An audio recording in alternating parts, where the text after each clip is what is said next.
All right, welcome to the Good Fight Podcast. I'm your host and TGF editor, Jason Langendorf. And today we're joined by our good friend, your good friend and TGF contributor, Lucas Ketelle. Lukey, how you doing? I'm doing real good. How are you doing? I'm good. I'm good. It's Friday. We're ready to kick off the weekend. We got a lot of fights this weekend. It's my 35th high school reunion this weekend, which is why I'm And you gonna don't look a day over 10 years over anniversary 10 or 10-year reunion. union. It doesn't look maybe 11 you could have got me for, not 35.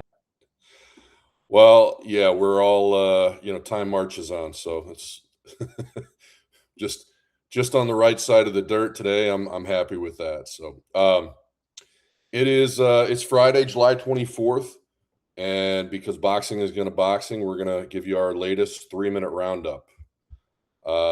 Terence Crawford is retired, or is he? There's been a lot of speculation about Crawford's future since his massive win over Canelo Alvarez last September. But the 38-year-old future Hall of Famer has been adamant that he's done.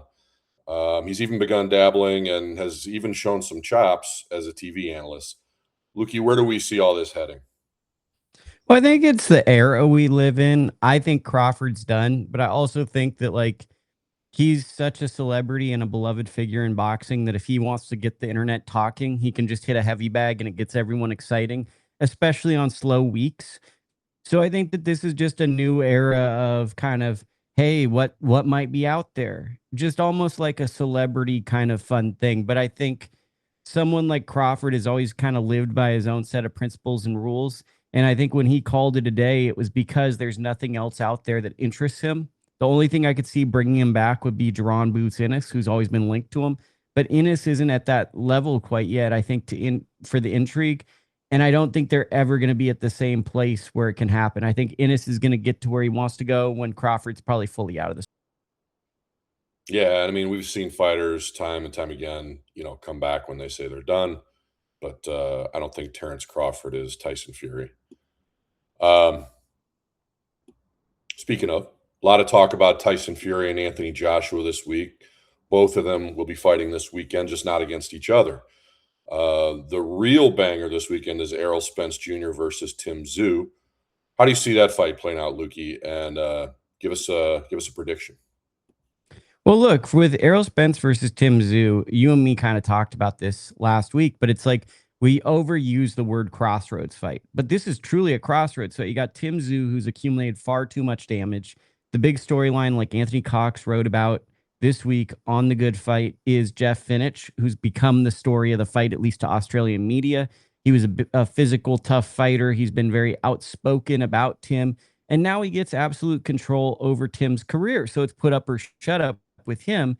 Spence has been out of sight and out of mind for 3 years.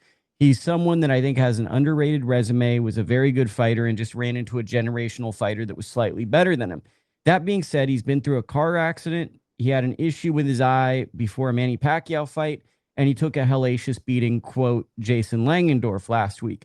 So to me, the intrigue is you have two guys who are on the wrong side of their career more than likely, unless someone really reinvents himself in this fight. And they've both taken a lot of damage, both in Spence's case, inside and outside the ring. In Tszyu's case, it's all inside the ring, but it's just too much.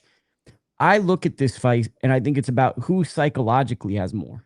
I think it's about who sees themselves as less diminished.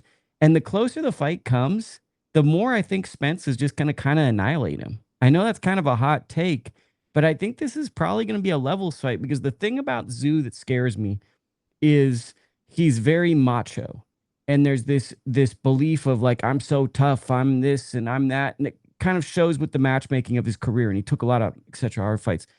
I don't think you can do that with Spence, even if Spence is moving up 2 weight classes. The thing that scares me about Spence, and I swear I'll shut up, is the fact that they moved the weight. I don't love it when weights are moved. We don't love it with Cool Boy in the co-main when it goes 133 to 130.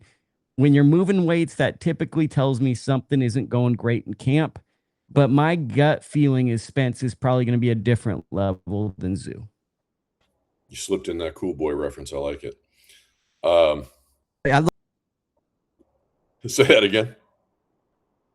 I love a good cool boy. I know I love a good cool boy. I know you do. Yeah, a lot of wild cards in that one, so I think it's going to be an interesting watch either way.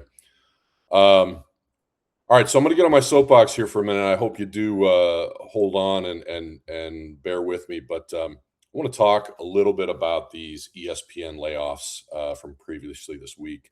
Some of you have probably heard about them, probably thought, "Hey, I thought they already did that," and they did, and they have again and again. As someone with firsthand experience in the matter, I just want to give a few of my thoughts on their significance. Um, Most of you have probably heard about it through the lens of, say, Ryan Clark, Carl Ravitch, some of the bigger names, the talking heads that you see on TV more often than the folks behind the scenes. And it is a bummer for all those folks. Clark, I'm a little less sympathetic for because he's kind of made his own bed, but I don't ever like to see anybody lose a gig. But I want to point out someone in particular, Andreas Hale, who is the or was the combat sports editor over there at ESPN, a job similar to the one that I held at one point. I just want to mention his situation because he was denied WrestleMania credentials in his Las Vegas hometown in April after he gave letter grades to a previous WWE event, and the organization reportedly lobbied successfully for ESPN to remove those grades. Now, there's not necessarily any connection there to his removal or his departure from ESPN, but Hale is someone who has never been had any troubles kind of speaking his mind, putting pen to paper, and giving his opinion where it's warranted. Um, and I think it's important that we kind of break this down just a little bit. I just want to be clear. This is not sour grapes. I've never actually spoken publicly about my own departure from ESPN, which frankly is not all that newsworthy. But I bring it up to point out that it's one of the largest, most well-resourced sports media companies, and it has been chipping away in increasingly bigger chunks at its personnel infrastructure for more than a decade now, going back to when I was there, when my contract ran out, and before. Um, and I just wanted to shout out Andres because he's a very good, experienced journalist whose job, I promise you, was a lot more thankless than glamorous or lucrative. And whether there were other issues there that were attached to that, again, I don't like to see anybody who's good at their job, particularly in this business where I think sometimes we're seen as the enemy more and more now than ever.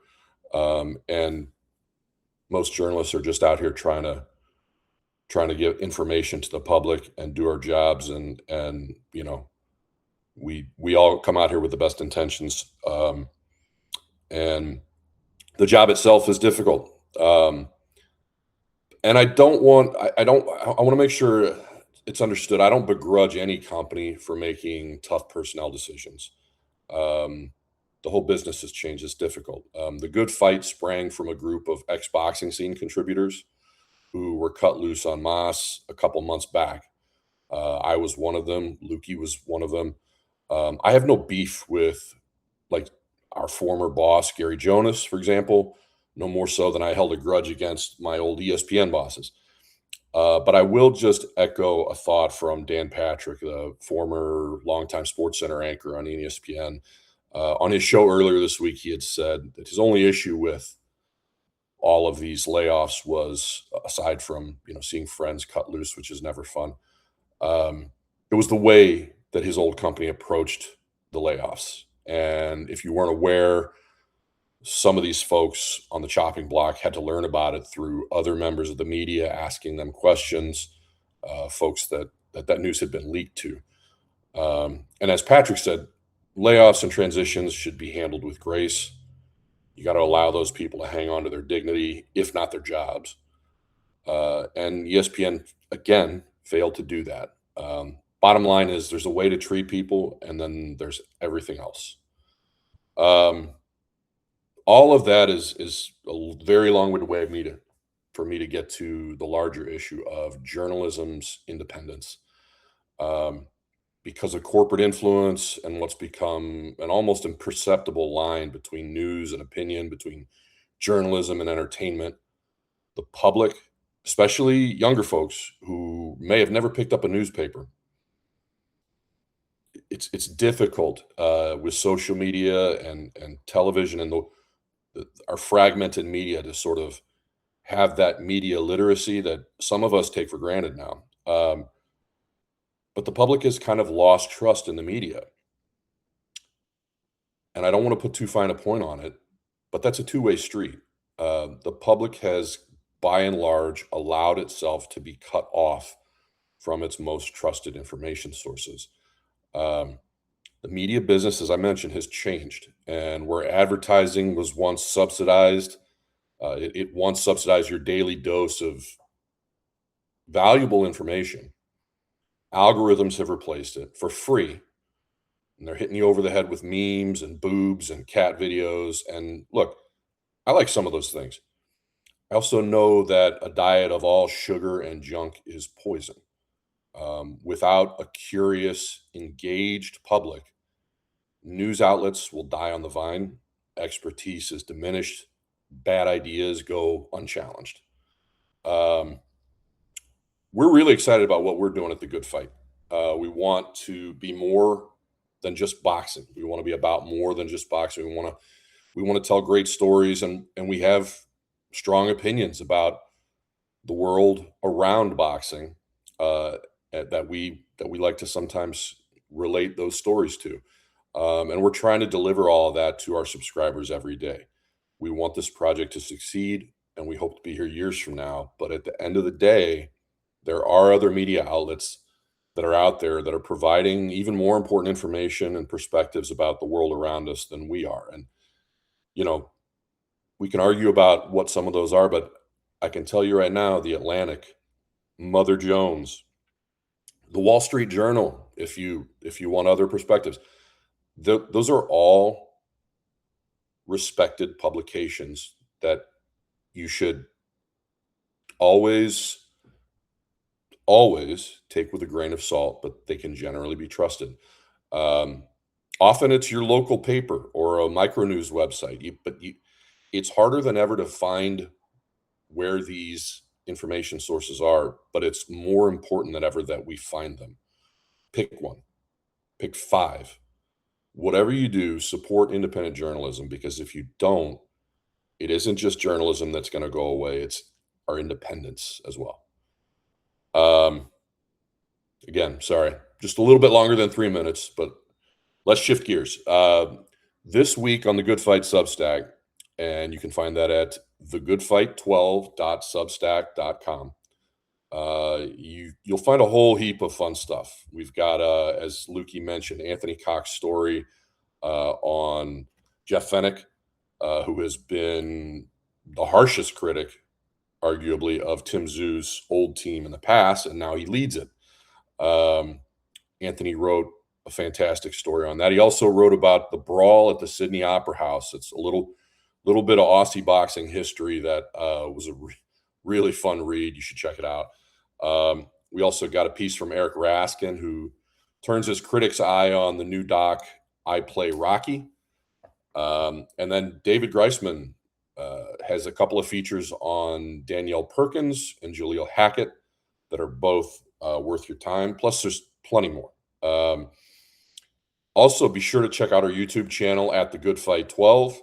This week, we have a free breakdown of Spence Tszyu from Stephen Breadman Edwards, along with Breadman's Saturday mailbag. And I know some of you have been asking. We have the transcript in there. It's a little more work, but that's fine. We're happy to provide that to you. It's now video, transcript. You get it all if you subscribe to The Good Fight. This week, we'll also have a couple of live streams, two, not one, but two TGF post-fight live stream shows. on Saturday and Sunday following all the fights. Lukey's going to be holding it down Saturday. I'll be on duty Sunday after the Edward Berlanga, Stephen Butler main card, but Lukey will be there Saturday while I'm rubbing elbows with my old on assignment. That's right. And then Lukey, what time? What are we looking at? Saturday. Saturday's going to be an early one, right? Well, I was confused because are we? I hate to do a production meeting during the show, but let's just do it. We got Anthony Joshua versus Prenga, which, not to be a cynic, I think most people are saying, okay, Joshua's going to win. Is it going to be a decision? Is it going to be a knockout? Although I will say they are tempting the boxing gods for a cut or an injury or something, because when you double book fights with Fury and Joshua, it always seems like the boxing gods get the last laugh. But I'm curious about whether the show should take place after the Joshua final bell, or if it should take place after Errol Spence and Tim Tszyu fight, because I feel like given the length of some of these shows, we're basically going to have like 13 hours of boxing on Saturday, where one card is going to lead into, and they're both on pay-per-view, which is amazing. You know, just the value that we get this weekend. But I don't know. My gut feeling was after the Spence Tszyu pay-per-view is when we might go, but it's you're the head honcho, so you tell me. I just think we give whichever one ends last, we give it 10 minutes as we normally do after the broadcast ends. Whenever they wrap up, we pick up where they left off. So it will depend possibly on whether we get an early knockout from somebody, how long the other fights extend things out. But what I would say is subscribe to get notified when we go live. Join us to ask questions and chop it up in the moment, or you can go check out the show on our YouTube channel after the fact when we post. We'll post the show shortly after we close up shop and we wrap up the live stream itself. But subscribe. You can subscribe for free. And you will be notified. You'll get a notification on your smartphone. You'll get an email. And it's as simple as that. Come join us. Look, let me sell this to people. Yeah. It's very rare you get some of the best people in boxing doing a concise, fun, behind-the-scenes breakdown in real time after a fight. A lot of times people are going to YouTube to get it, and you're getting like just kind of saying stuff, opinions. Like, and by what I mean by that, no shame, but it's like, I think he was like 19 or maybe 23, and like you have the internet, so you could do research in real time. You're going to tune into a show where people are going to be thoughtful, careful, and care about the facts. And they're going to try their best to make sense of what you just saw in the moment. And if there is something to speculate, they're probably going to double check, fact check it. And I think it's you should really take advantage of it for as long as we do it, which I think will be forever, because it's going to be something that I think the real hardcore fight fans would miss if it ever went away, because there's not really a show like the TGF post-fight show that I've seen currently. Yeah, and I'll tie it back to independent journalism. I mean, we don't always get it right, but I will say we've been doing this a long time. We know a thing or two about a thing or two, and the details are important to us. We are journalists. It matters to us to tell the full story with as little bias as possible. But we also have our opinions, and those are opinions that are built on expertise learned from years and years of covering the sport. But yeah, if nothing else, we're a couple of dudes who have a good time with it. And not just dudes. We've got Lily Uyo who's going to be jumping on. I believe Anthony's going to be joining you on Saturday, correct? The inmates are running the asylum. It might be a crazy show. Might be a crazy show. I might sing you know what? I'm going to say this. If Tim Tszyu wins, you're going to get me doing a cappella the Vegemite sandwich song. Oh my gosh. I will do the Vegemite sandwich song that every Australian fight. Yeah, he came from the land down under. So if he wins, I might have to skip the reunion for this. but I'm just saying. So that's the type of fun you're gonna get. Is I will do the first part of the song in character. I'll see if I have a bucket hat, and I will do the Vegemite sandwich song. All right. That's what you have. And You heard it Anthony here. will be in there to do the X's and O's, but I will do the Vegemite sandwich song. You heard it here first. Join Lukey and Anthony on Saturday for the TGF post-fight show, and for, we hope to God, Men at Work rendition. And then joins me and Lily Ulloa on Sunday after the Zuffa fights. It's a good time. You'll have a good time. All right, that'll do it for us today on the Good Fight Podcast. Thanks for listening. Thanks for joining me, Lukey. We'll see you at the fights.